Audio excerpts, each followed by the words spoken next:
Anong ganap sa mundo ng showbiz? Dinipensahan ng tinaguriang golden boy na si Carlos Yulo ang girlfriend na si Chloe San Jose. Ito ay kaugnay sa naging pahayag ng ina ni Carlos na baka raw maubos ang pera nito. Naglabas na ng opisyal na pahayag si Carlos sa kontrobersya nila umano ng kanyang ina. Kasama na rito ang umano'y hindi pagkakaunawaan ng GF ni Carlos at ina nito. At yung about sa red flag daw po si Chloe na sinabi ng mama ko, hinusgahan niya po agad si Chloe sa pananamit at sa pag-akto po niya. Magkaiba po ng kinalakihan. Unang-una, lumaki si Chloe sa Australia at ayun yung nakagisnay niyang culture. At ibang-iba po talaga sa Pilipinas kung paano tayo gumalaw, magsalita o manamit po. At yung about po sa yung mauubos po yung anak ko, nasabi po ng mama ko. Unang-una po si Chloe po may sarili po siyang income.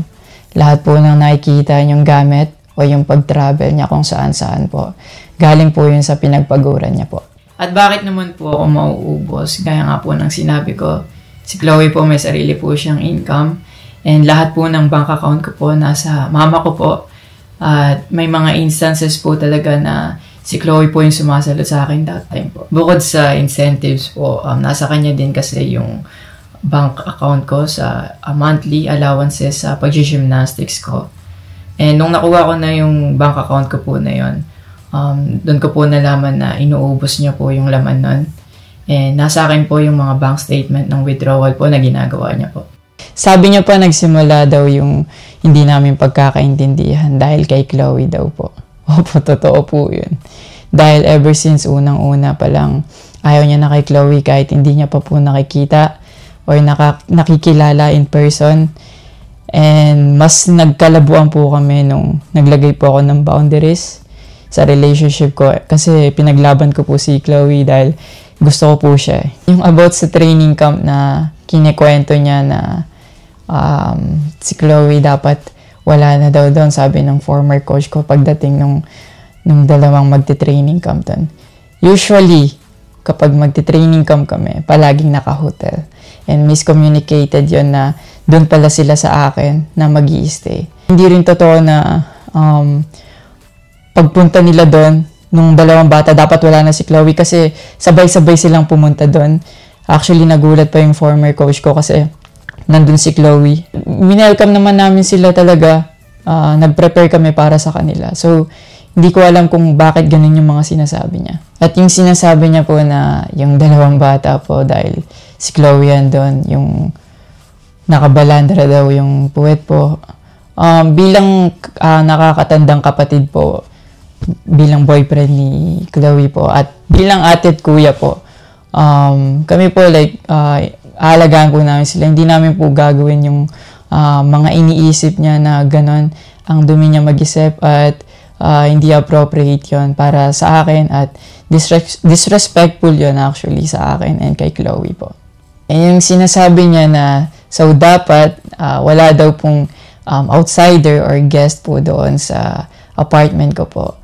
Di din po yung totoo kasi wala naman pong naka-indicate or nakalagay sa contract na bawal yung guest or outsider sa loob po ng apartment po. And actually, invited po si Chloe ng former coach ko from Japan nung SEA Games pa lang po sa Vietnam. So, sinabihan kami na invite mo na lang si Chloe sa Japan and dun kayo mag-hangout. Sabi niya pa na feeling niya daw nilalayo ako ni Chloe sa kanila. Unang-una po yun, months before nun, kasi uuwi ako parang 3 days yun.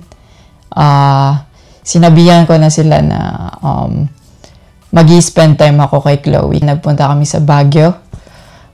Sinama ko si Chloe, nag-spend time kami. Nakikipaghalubilo naman po kami, hindi naman ako nilalayo ni Chloe. Actually, pumunta pa kami sa Pangasinan. Like, po kami doon, parang meet and greet. Yeah. Tapos after nun, nagpunta tayo ng Baguio. And then, ikaw pa nga nag-aya na yung sa bike. Yeah, because we didn't know what to do after nung kumain because they were like, oh, what do we do? I was like, oh, let's go sa Burnham Park. Yeah. So that we can take the little kids to go biking. Yeah. So I'll just attach a screenshot of me saying sorry at that time if they felt left out when we were all hanging out sa Baguio. So you guys can just pause and read. Actually, nagkita po yung mama ko and yung family ni Chloe twice po.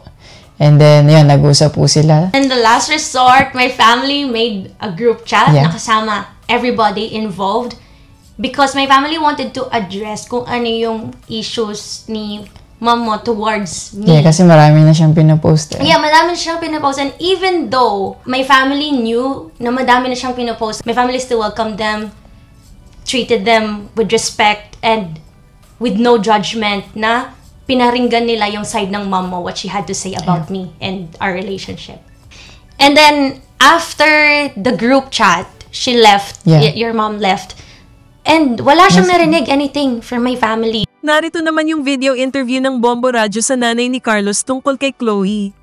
Alam mo na, ano din sa kanila yung X, then red flag din sa kanila yung girl. So yun yung so sa akin ibinigay. So ang ginawa ko, syempre nararamdaman ko na bilang ina, na parang ang sabi ko is, baka maubos yung anak ko in the future.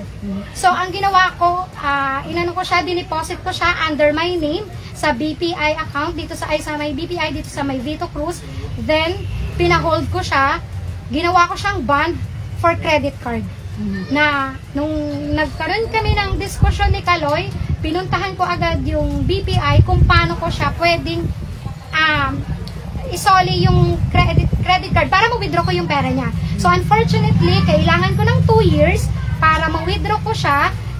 Otherwise, kasi magpe-penalty ako. Tapos for ano pa daw yon? Sabi nila for approval pa. Kung kasi isa-surrender ko lang naman yung credit card na yon. So intact yung mga pera niya. Sa tingin niyo, ma'am, ano ang naging mitsa dito sa hindi niyo pagkakaunawaan ng anak niyo ni Kaloy? Sa anak niyo na si Kaloy? Ang naging mitsa lang naman talaga, ever since is yung babae talaga. Kasi, yes, oo. Lalong lumaki, tapos na parang nagkaroon kasi ng training camp si Kaloy. Kasama ko yung asawa ko, naghatid kami sa Terminal 3. Ang sabi sa akin ni Rayland, yung coach niya, tita, alam mo na ba ang nangyari? Sabi ko, no idea at all. Kasi hindi naman kami nag-uusap ni Kaloy So wala kaming idea talaga kung ano yung nangyari. Na parang pagdating pala doon, ang sabi ni Coach Mone, dapat pagdating ni Eldro Ed lang, teammate niya, yung babae, wala doon sa apartment niya. Sa bahay na tinitirahan niya na binabayaran ng JOC na nire-reimburse ng PSC every end of the year. So, dapat, bahay lang siya ng mga atleta, parang dorm. So, yung mga outsiders, dapat wala doon. Especially yung walang kinalaman sa training. Oo, tinanggap niya, pinakita ni Kaloy, tinanggap niya, nandun yung mga maleta ng 2 bata. Pero sa tingin mo, yung anak ko is 15 years old. Sa tingin nyo ba, patutulugin ko yung anak ko, isa lang siya, para lang siyang studio time. Oo, so maliit lang siya, mas maliit na nga siya. So patutulugin ko yung anak ko, menor de edad, kasama siya at yung babae. Diba? Pangalawa, si Miguel, hindi rin papayagan ng parent niya. Na sinabi sa akin na, Angelica, mag-meeting tayo, hindi ko papayagan si Miguel na matulog din doon. Siyempre, mahirap, puro lalaki diba? Na anything na mapatingin or something, actually, yun din yung sabi ni Coach Mone, no? Baka mapatingin si Miguel sa puwet na dahil nakakalat, maging masama yung bata. Diba? Yung doon. Isa pa kasi, alam ko, is Christian talaga sila, sila, yung papa ni Miguel. Kaya, hindi niya talaga i-allowed yung mga ganong. Pero dati, ma'am, naging okay kayo ng girlfriend? Or una pa lang talaga? Una, parang medyo okay kasi nagtatawag-tawag naman sila rito ni So, hindi ko naman din masyadong pinapansin, no?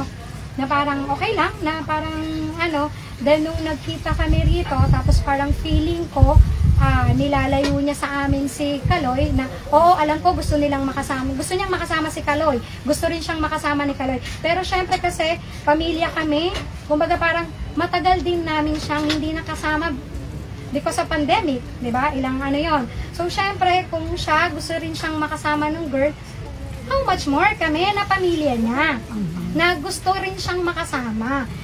even yung mga kapatid niya, kasi talagang medyo nalulungkot lang, no? Kasi sobrang close silang magkakapatid. Pero after nung nangyari yung namin ni Kaloy, so parang even yung youngest ko, yung eldest ko, yung medyo si Eldrew, medyo ganon-ganon lang yan eh. Hindi ganon kalalim, katulad ng sabi nga nung teacher ni Iza nung nagkausap sila sa palarong pambansa na sobrang malalim yung galit na nararamdaman ng youngest ko kay Kaloy.